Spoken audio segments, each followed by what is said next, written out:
Madam C.J. Walker was born on December 23, 1867 in Delta, Louisiana, the daughter of Owen and Minerva Love. Her parents were former slaves working as sharecroppers and both died when Sarah was a child. As a result, Sarah was forced to move from one household to another. At age 7, she moved in with her sister Luvina and her husband. After suffering abuse from Luvina's husband, Sarah ran away and married Moses McWilliams when she was 14 years old. In 1885, she gave birth to their daughter Layla. 2 years later, Moses was murdered by a white lynch mob. After this tragedy, Sarah moved with her daughter to St. Louis, Missouri, where she worked as a cook and house cleaner. Unfortunately, all of the stress and hardship had begun to take its toll on her, and she found her hair falling out. She tried several products which claimed would help her condition, but to no avail. At this point, Sarah had a dream in which, and I quote, "A big black man appeared to me and told me what to mix up for my hair. Some of the remedy was grown in Africa, but I sent for it, put it on my scalp, and in a few weeks my hair was coming in faster than it had ever fallen out." After she shared her formula with some friends and found it successful for them as well, she realized that there were almost no hair products available for blacks. She therefore decided to go into business, selling hair products to black women. In 1905, Sarah's brother died, and she moved to Denver, Colorado to live with her sister-in-law. She arrived in Denver. She had only $2 in her pocket, yet she worked during the day as a cook in order to finance her part-time business.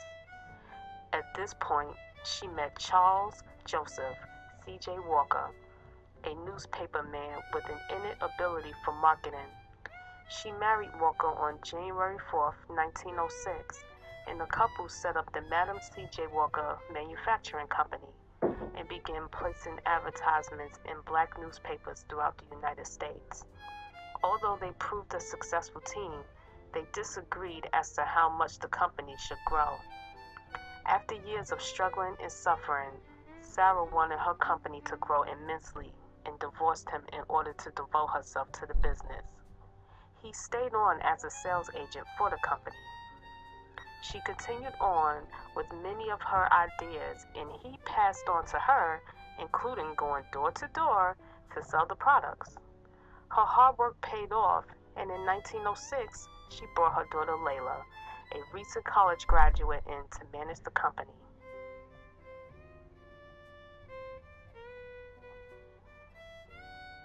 While Layla ran much of the company, Sarah traveled across the country and throughout Latin America and the Caribbean, marketing the products and developing new ones. She also sought to bring more women into the company, desiring to empower them and give them a way of rising above the constraints set by a male-dominant society. In 1908, Sarah started Layla College in Pittsburgh, Pennsylvania, which trained women to sell her products door to door, and by 1910 had more than 1,000 sales agents. In that year, she moved the company's headquarters to Indianapolis, Indiana, and soon the company grew beyond anyone's expectations. By 1914, the woman who only 9 years earlier had only $2 to her name was now worth more than $1 million. Her products range from hair conditioners and facial creams to hot combs, specially made for the hair of black consumers. After her early suffering and poverty plagued existence, Sarah McWilliams had looked for a way out, and as Madam C.J. Walker was able to purchase a 34-room mansion built off the Hudson River in New York. When she died on May 25, 1919, she was mourned throughout the black community as a pioneer and a black industrialist. For many women, white and black, however, she has served as an inspiration and a role model.